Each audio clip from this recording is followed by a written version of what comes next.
My name is Katie Hodges, and welcome to my podcast. Why am I doing this podcast?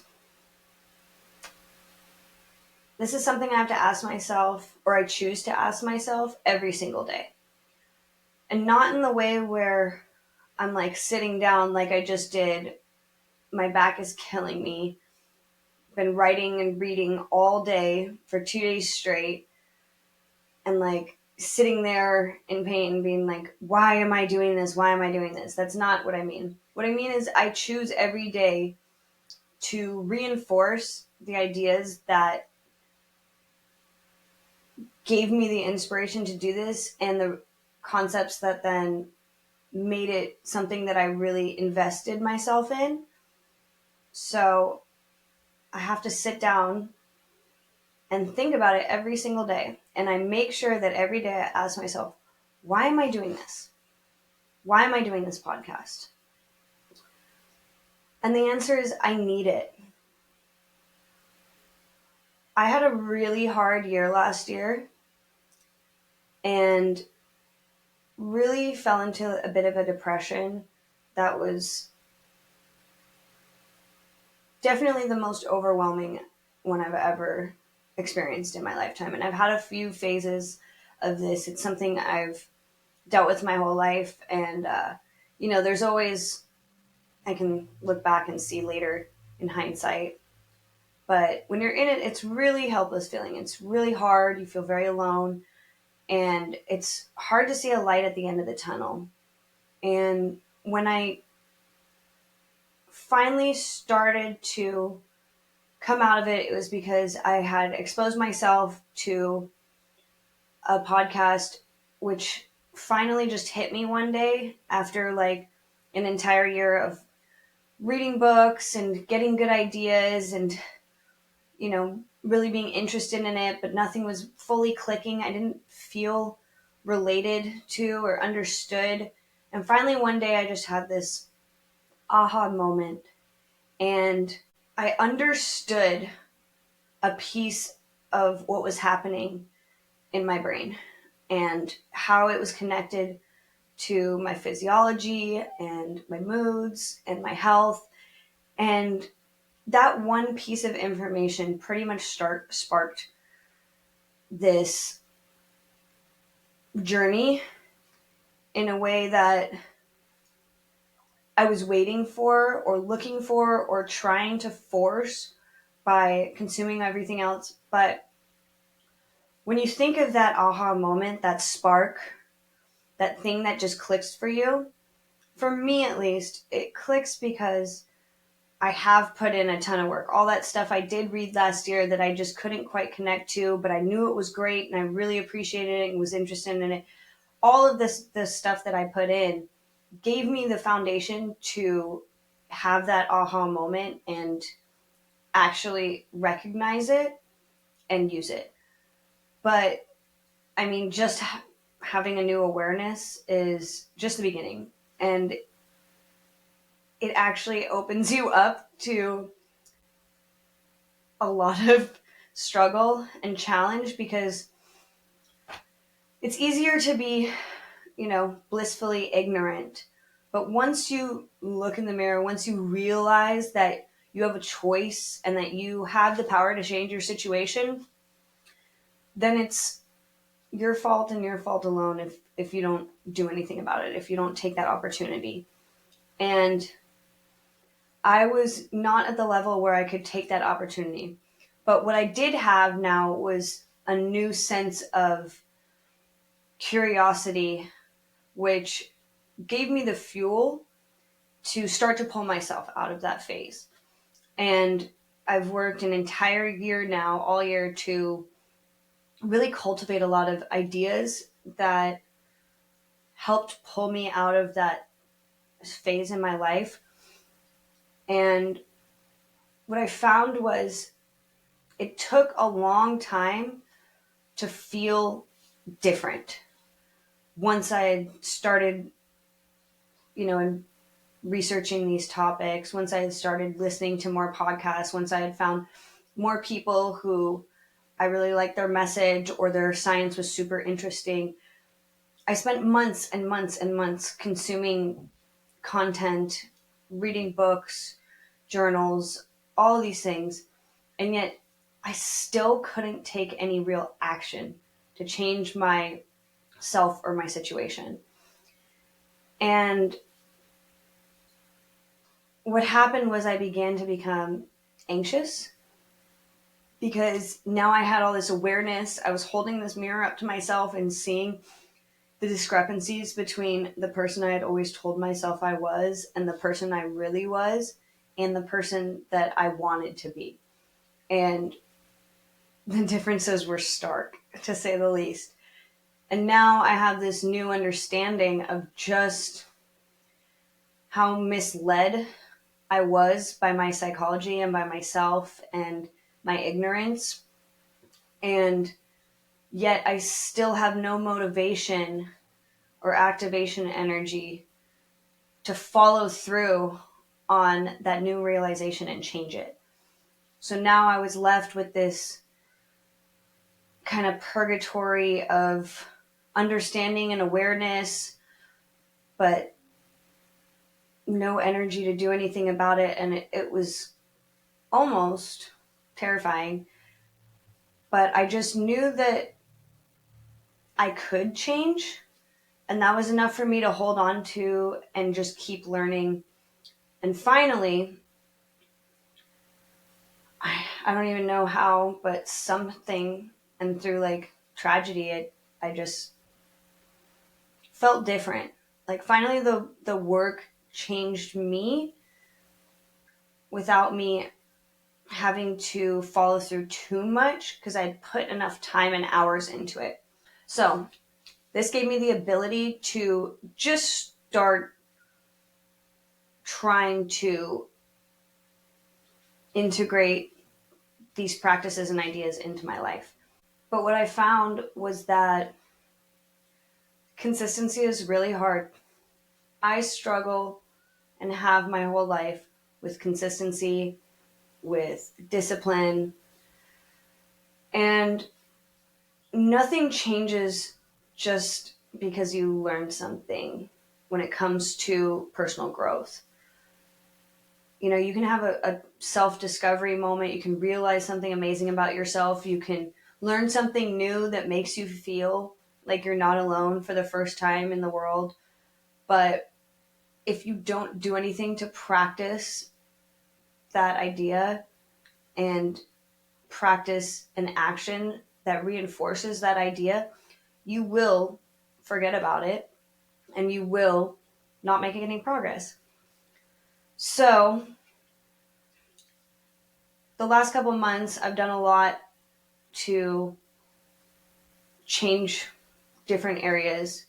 And one of the ones I still struggle with a ton is my emotions. And I have a feeling I'm going to struggle with them forever because I feel like I just have way too much going on inside me. I've always been a super sensitive person, and it's really hard to control when you don't really understand what's going on inside of you and you don't understand how your mind and your body are connected. You don't understand why you feel certain things, why you react the way you do.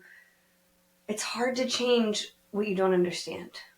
So as I did more research, as I exposed myself to more and more ideas, more and more knowledge, I started to really feel different inside. But I didn't always act different on the outside. I still don't. And I started to become frustrated with myself because I wasn't making enough progress for the knowledge that I was consuming. And the more knowledge I consumed without any real progress, the more anxious I became, the more friction I felt in that feeling of wanting to be that new person already so that you can feel the way that that new person feels and not the way that you feel anymore. What are some ways that I can practice this more in my life? What are some ways I can reinforce these ideas And the obvious answer to me, after thinking about a bunch of stuff, after writing a ton of, I guess, essays or pieces of books or whatever you want to call them, the podcast seemed very obvious to me because I want to communicate deeply with people. I want to be able to express myself openly and honestly, but also concisely. And those are all things I'm terrible at. It's also kind of a challenge to me to put my money where my mouth is. You know, I can learn all this stuff, but if I can't make it completely who I am, then what's the point, you know? If I only change myself a little tiny bit and, you know, maybe I just don't have as many panic attacks, or maybe I don't get as angry at certain things, but I'm still the same short fuse, emotional, weak person that I was, then what's the point of all of this? And I'm just going to be doomed to repeat these same cycles of ups and downs every 5 to 10 years that I have 2 or 3 times in my life already. And that terrified me. I don't want to be the same person. I don't want to stop growing. I don't want to stop learning and progressing. And I've always been deeply insecure, and the idea of not someday loving myself was absolutely terrifying to me. So since I'm still learning, since I'm still growing, I mean, I'll never stop learning and growing, but for the phase I'm at right now, it's very new. And what I'm finding is I don't yet have, whether it's the strength or maybe the patience or maybe the humility, to catch myself every single time that I get triggered or insecure or emotional or sensitive or something like that until after the fact. I really wanted to put into practice, like, how can I work on these ideas, keep them alive in myself constantly throughout the day, every single day, share them with people, reinforce them in myself so that they become habits and not just reactions anymore, until finally all those bad reactions are gone and all I'm left with is the good habits I've developed. But I always seem to learn things the hard way. And instead of repeating my same mistakes year after year, cycle after cycle, I wanted to do something that was completely different than anything I'd ever done before, because everything I was doing in the past still wasn't working as a whole. Even if every time I pulled myself out of a cycle, I was a little bit better and learned a little more. Sometimes I wasn't better. Sometimes I was worse than before. And I really wanted to develop a stable self-worth and just break the cycle. I mean, it's exhausting constantly being on a teetering edge of a panic attack or falling into a depression that makes you not leave your house for 6 months. It's exhausting. And I was tired of going one step forward, 2 steps back, or one step forward, one step back, and always being in the same place. And as we go through our lives, we just gain more and more baggage. We just have more and more trauma, more and more hard times. And instead of letting everything continually pile up, I wanted to make a change. But I'm terrible at discipline, like I said. I'm terrible at consistency. So I needed something that gave me an opportunity to practice daily, to reinforce ideas, to develop ideas for myself, to make new connections with old ideas that I've drawn from different sources, and to give myself kind of like a platform to jumpstart my own personal growth, because I'm just really tired of being dissatisfied with myself. That's all it comes down to. So I need this podcast. I hope that someday that I will have learned enough and grown enough that I can provide more value to everybody else. But for now, I'm just doing this because I think it's the best way to change for myself in the way that I seem to react the best to and seem to be the most excited about. It's still work. It's not easy. It's very uncomfortable for me. I'm terrible at technology. So Sunday was really hard for me, because here I have this person, I have a guest. I've been prepping for weeks and test everything, done it a bunch of times now, and go on the day and I'm completely powerless. And not only that, it's in front of somebody who has taken time out of their day, their schedule, their life to be here. And there was nothing I could do. And it was a really humbling experience. And I did not feel the way I thought I would feel with the letdown. I was disappointed, but I wasn't sad. And that's how I know that this is working already. Because by doing something that makes me uncomfortable, by doing something that makes me vulnerable, by doing something that is hard and complex, I already feel better about myself. And it gives me a chance to grow every single day. Our lives get so caught up with the mundane and doing the same thing every day, going to work the same time, coming home at the same time, going to eat at the same places, seeing the same people, watching the same shows. Growth can be really hard in a stagnant place. So I wanted to challenge myself and give myself the opportunity to get out of that stagnant place and kick myself in the butt. I wrote more for this episode than I think I have the last couple episodes. However, I haven't had a chance to read these ideas out loud yet. I haven't had a chance to practice them as much as I wanted to. So bear with me.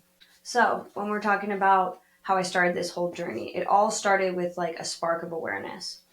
So as I was thinking about like, what is the shift from awareness to action? And I kind of started to think about like how it happened for me internally, whether it was consciously or subconsciously.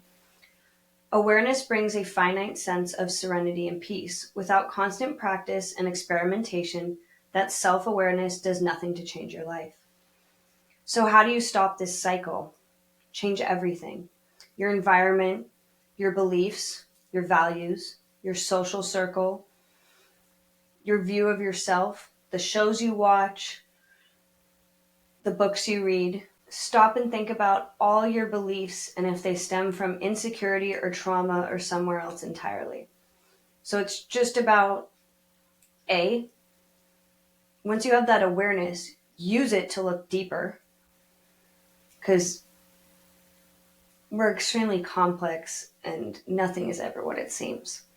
And then also, if you're like me and you really struggle to do something with knowledge or to get motivated and get that activation energy, even once you learn something that's really inspiring, force yourself to change. One of the easiest ways you can do that is by changing your environment. Start going to different places, start practicing new habits, do new things. I mean, Alex Hormozi talks about all the time, if you're really stuck in life, move out of that city, move away from that job or those people or whatever the situation, he says. Even if you can't if you don't have the financial capability or something to pick up and move across the country, even just move to a different part of town. Changing your environment, changing your surroundings will dramatically change how you act and react to the world. So it's one of the quickest and easiest ways if you really want to change. So the book I finished today, The Subtle Art of Not Giving a Fuck by Mark Manson. And I'm going to do a whole episode on this. It's so good. I talked about it in my first podcast. And I'm so happy I finished it. I read every single word down to the last thing. And I'm a highlighter. Needless to say, I highlighted probably about half of the entire book. It was that good. So when I was thinking about this action motivation conundrum today, literally, I happened to read this right at that time. So he has a bunch of points, but I'll read you a couple. Don't just sit there, do something. The answers will follow. Action isn't the effect of motivation, it's also the cause of it. Most of us commit to action only if we feel a certain level of motivation, and we feel motivation only when we feel enough emotional inspiration. We assume that these steps occur in a sort of chain reaction, like this. Emotional inspiration breeds motivation, which breeds desirable action. The thing about motivation is that it's not a three-part chain, it's an endless loop. Inspiration breeds motivation, breeds action, breeds inspiration, breeds motivation, breeds action, etc. Your actions create further emotional reactions and inspirations and move on to motivate your future actions. Taking advantage of this knowledge, we can actually reorient our mindset to the following way: action to inspiration to motivation. I feel this every single time I sit down to write now. There's a lot of days where I'm chomping at the bit to get off work and come home and write. And I write all night and go to bed at 5 in the morning, not even realize that I just sat there for 8 hours. And then some days I have to write, like yesterday, and I'm so overwhelmed because I have to get this done. I have goals for myself. I have deadlines for myself. I'm going to put out a podcast every single Wednesday for the foreseeable future. My goal is to make it to at least a year without missing a single episode. And that means that I have to sit down and diligently write. Now, that's much harder when you have to cultivate complex ideas on command with a time limit. It's kind of the death of creativity most of the time. And considering that I've been such a weak, entitled person my whole life, it's really easy for me to say I'm just not inspired and so I'm not going to sit down and write. When really, like I said in my last podcast, the time to take action is just by having the desire. And I have the desire to do this podcast. I have the desire to write. So even if I'm not feeling inspired right then, by just sitting down and fighting my way through it, every single time so far, I have ended up really being satisfied with the work that I've done and ended up working significantly longer than I thought even possible. Some of my best sessions have been out of me sitting down and forcing myself to write. I know it doesn't seem rational. I know it doesn't seem like it makes sense.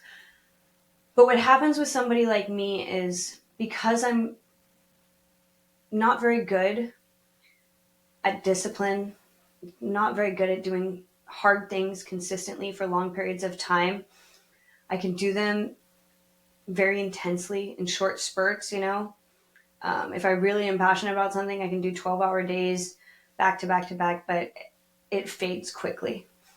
So sitting down without feeling that like activation energy or emotional inspiration was always super hard, if not impossible for me. But when I think about it, I never really tried. So just sitting down now almost always breeds progress for me. It's also that I now have some sort of goal that I'm working towards. I'm still forming what it exactly is, but I'm really starting to build passion for this. I'm really starting to think about what my purpose is through this journey. I'm really starting to feel big changes internally.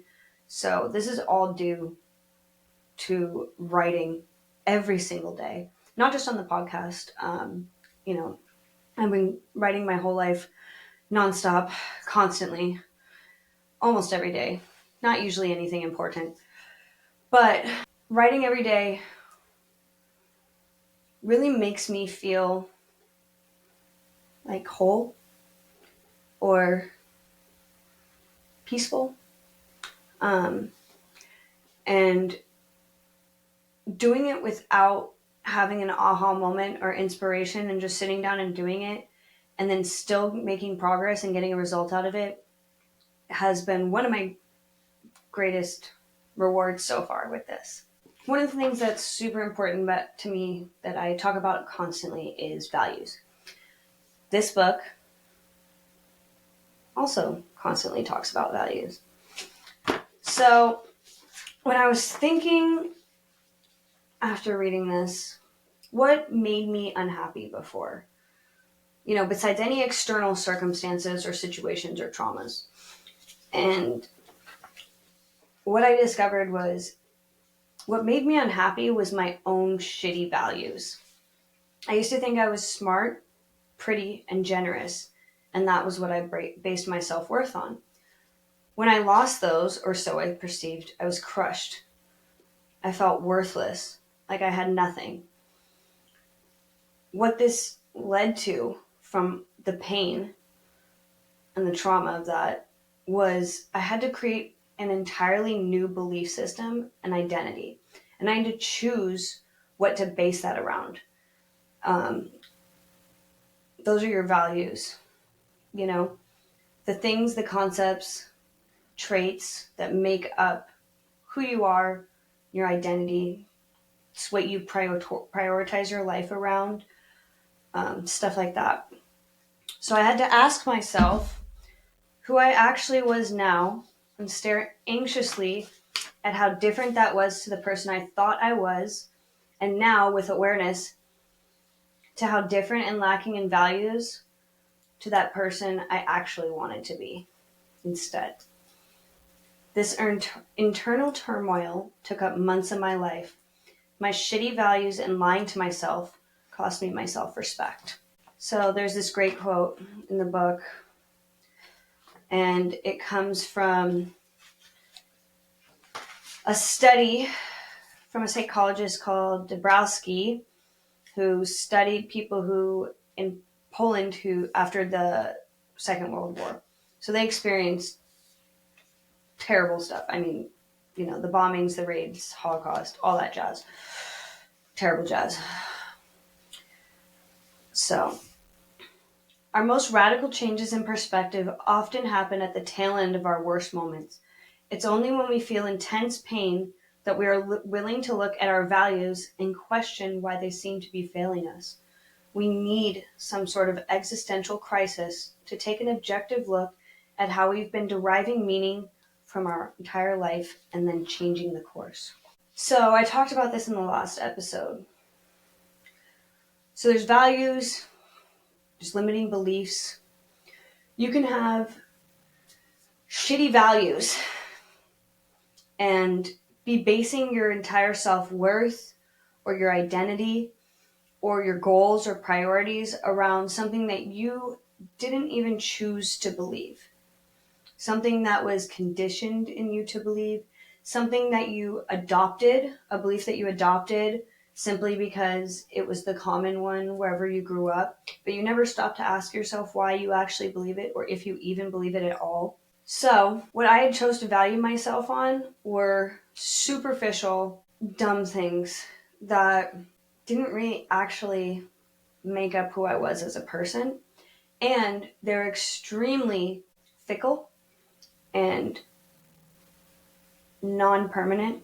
So, when I went through my depression, I had terrible health, fitness, nutrition habits. I gained a ton of weight. My skin, I've always had problems with, completely freaked out, wasn't taking care of myself. And I looked like I aged like 10 years compared to who I was 2 or 3 years ago. It was not pretty. And in losing that, I felt like I had lost like the last piece of that person that I thought I was when I was really young, who I was confident in and felt like people liked, and somebody that, I wouldn't say I could be proud of, but who wasn't miserable. Also, being smart,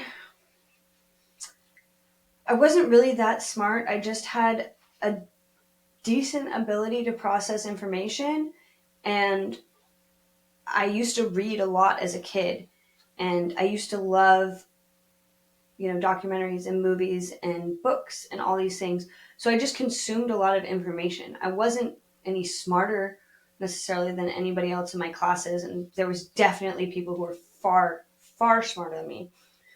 But I had always been able to get by without really trying and excel and get really good grades without really any effort. And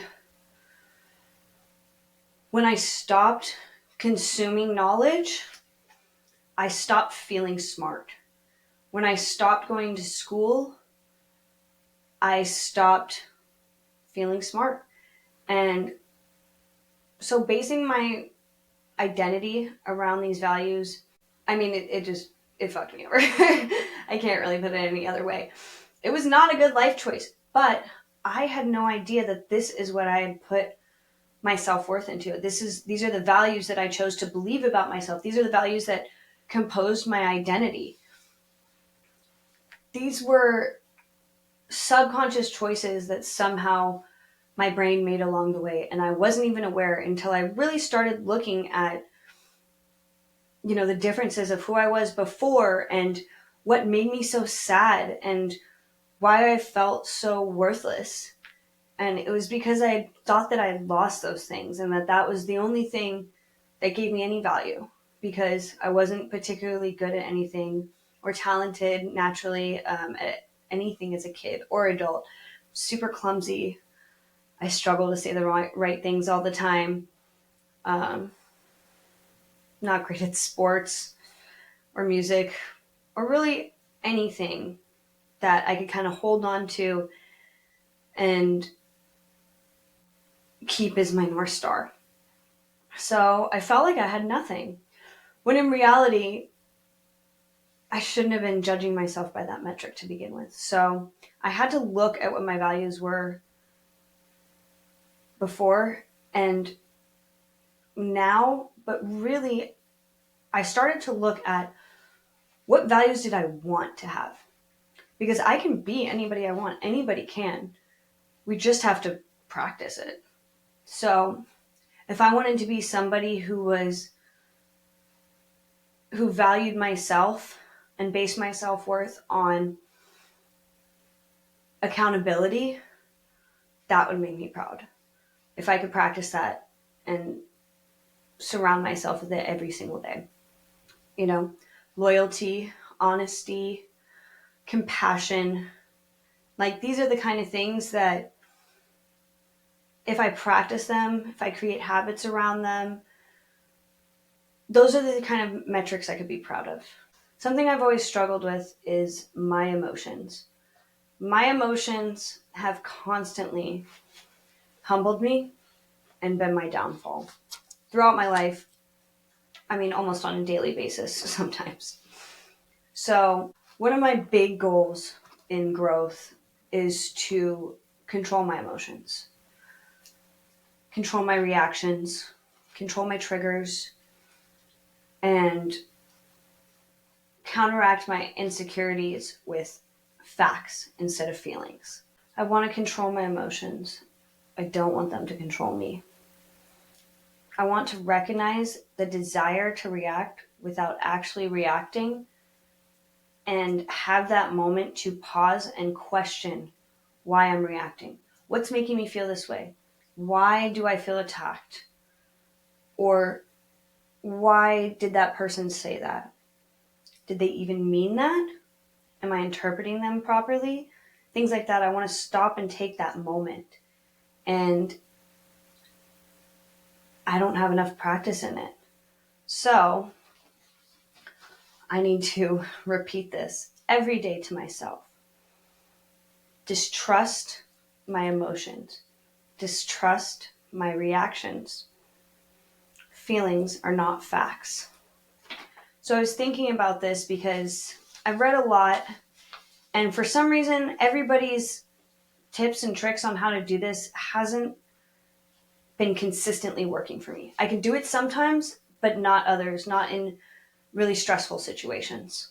So I started playing with these ideas of what does work for me combined with maybe some new takes on how to do it. So, how do you pattern interrupt if you don't even realize you're reacting? Because that's my other problem. I don't even realize that I'm reacting until I'm over it.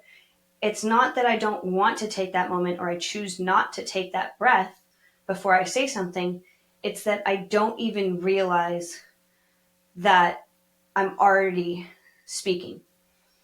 I have a lot of trouble between not having a filter between my brain and my mouth.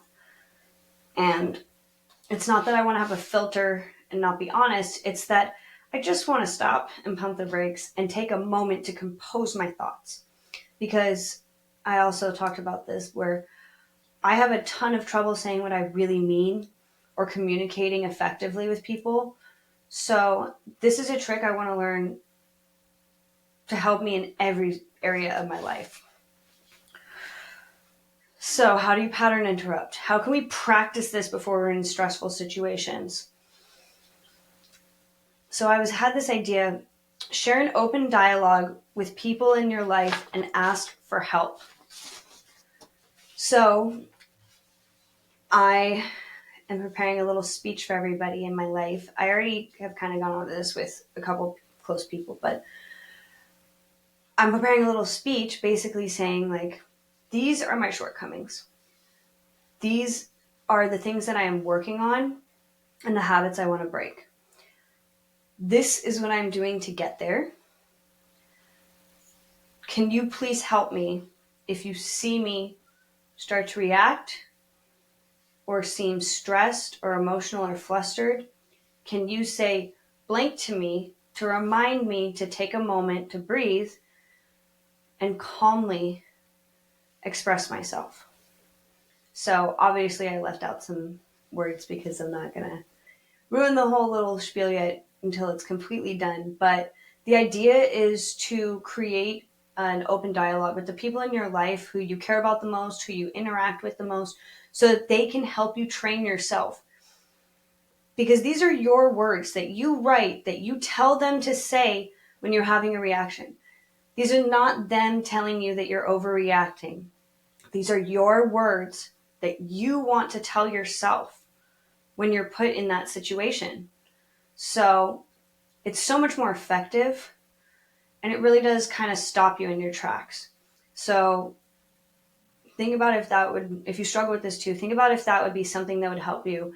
I've heard a bunch of other people talk about how they have a trigger word or they have their partner touch them, on the shoulder in a certain way or hold their hand or something that pattern interrupts for them. However, it was them who chose to go to their partner and explain the struggle that they were having and give their partner the cue that they needed to help break that habit in the moment. But it all has to be initiated by you. This is not on your partner. This is something that you have to do for yourself. And I recommend doing it with almost everybody you're close to, people that you care about deeply and interact with on a daily or almost daily basis, because the more you can reinforce it, the easier it becomes. So I also was thinking, have practice conversations with loved ones that you don't mind getting vulnerable with. So after you kind of give that speech on what you're working on, maybe also connect with a few of those people and see if you could practice talking about things that make you really insecure. Practice talking about things that really bring up painful memories. Practice talking about things that are uncomfortable or make you feel attacked. This gives you an opportunity to start to break down those feelings and why you feel them. Even if you can't pattern interrupt yet, it gives you a safe place to figure it out for yourself. Another tactic I was thinking about was start learning to ask questions and ask people to explain something again more precisely. Even if you think you already know, in simple, mundane conversations so it becomes a habit. This takes the stakes away. There's no stakes there to derail you. This is simply practicing listening to other people and pausing and not speaking, not just waiting for your chance to respond. Because this gives you that moment of pattern interrupt that you can start to use later when it comes to more stressful situations. Another thing I was thinking, start looking for value in things you find boring or dumb. In Enola Holmes, Sherlock says, I was forced into calligraphy as a child. I hated it, but there's rarely a case where somebody's handwriting doesn't tell me something I need to know. Nothing is wasted. There's rarely a situation that you can't learn something from. Go out of your way to try new things, to get uncomfortable, and to not have everything catered to you and expose those insecurities. Also, by doing things that you find boring or dumb and trying to find value in them, it flexes that muscle that you're going to need if you're dealing with people who are offending you. But you have to sit there and listen, but not react. I hope that makes sense. Basically, to me, it's one of those things where I don't just start my self-dialogue in my head and wait to respond to somebody, or I don't just tune out. It's finding things that are not for you and still finding some way to learn something from them or enjoy them. Be open to meeting everyone and hearing what they have to say without assuming a single thing. Everyone has something they can teach you if you have the open mind to give them a chance to. Another part of this journey that I was thinking about was that moment when I decided to confront myself and my shortcomings and my insecurities. That moment when I stopped trying to hide, and even though I wasn't, one foot in front of the other yet, when I chose to start looking at myself as the problem, when I started to put my value in ownership, in accountability, and stared nakedly at my inadequacies. This was not easy because ownership is hard. Taking full radical responsibility for your life, your feelings, and your situation is one of the most important things I've ever learned. I'm not who I want to be yet, but I can say already that it has changed my life. It's completely changed me. And what it does is it takes away the safety net. Because now you have to choose, are you going to run and hide from that?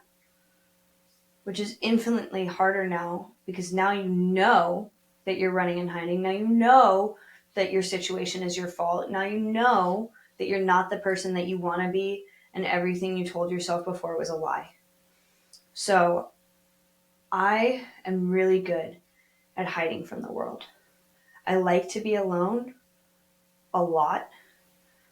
I really value my personal time. I love doing things alone, going on adventures alone. So being alone is actually pretty easy for me, which makes it that much harder to pull yourself out of a situation that is unhealthy, where you're isolating, especially if there's some sort of, mental disorder or trauma associated with that situation. During these times, I usually sleep for 18 to 20 hours a day. I also binge watch like sci-fi and action and fantasy TV. Something where I can experience all those values and skills that I admire and get lost in it without actually having to look at myself. Or literally sleeping through my life so I don't have to feel anything. Not getting out of bed in the morning because I just want to stay in the dream world for a few more minutes, even if it was a nightmare, and the lies that I'm telling myself. All of these are ways that I used to numb myself, ways that I would distort reality to protect my insecure self. So I read this passage. Many people, when they feel some form of pain or anger or sadness, drop everything and attend to numbing out whatever they're feeling. Their goal is to get back to feeling good again as quickly as possible, even if that means substances or deluding themselves or returning to their shitty values. This made me realize something. I don't want to numb myself or run anymore. I don't want to be a piece of me. I want to be the whole damn thing. That means that I have to build a me that I actually want to be all of the time. Be a me that is proud of me all of the time. Be a person that has value. We try so hard to hide the little pieces of us that have no value or fall short. Why not just get rid of those pieces so you can be all of you? That's my journey. This is a hard, long journey. And I'm so grateful for this podcast, even if nobody ever watches it, because I can feel these lessons working in my life. I can feel myself changing daily. It's not as fast as I wish it was. You know, definitely not perfect. Still want instant gratification. Still want to feel better right now. But if I even got that, would it really mean anything? Probably not. And even if it did, I doubt it would make me feel the way I think I'm supposed to feel. Feeling the way that you want to feel inside comes from you doing the work, comes from earning it, from earning your self-respect, from showing up every day and putting in the work and building an undeniable stack of proof that you are who you say you are, as Hormozi says. So that's what I'm doing. I'm building my undeniable stack of proof. Starting with this podcast, starting with the books I'm writing, starting with all of this, I'm teaching myself. I'm unlearning as many bad habits and limiting beliefs as I can, and adopting and discovering and exploring as many new ones as I can so I can find the ones that serve me, that I best align with. This podcast is a tool for me. It's not a tool for accolades or validation. If anything, it's a tool for the opposite. It's a tool to humble myself. It's a tool to break my entitlement. It's a tool to practice becoming a better person. Everything I'm learning has value, but there are a couple lessons that really hit me, and I physically feel changed when I learn them. And the more that I practice those, the more that I shine a light on them and incorporate them into my life, the more reward I get from that feeling. I want to share my lessons from life. I don't have to be a scholar. If they changed me, they're worth repeating. They're worth sharing. Because if nothing else, I will keep gaining value from them. And I will keep learning from them, even if no one else does.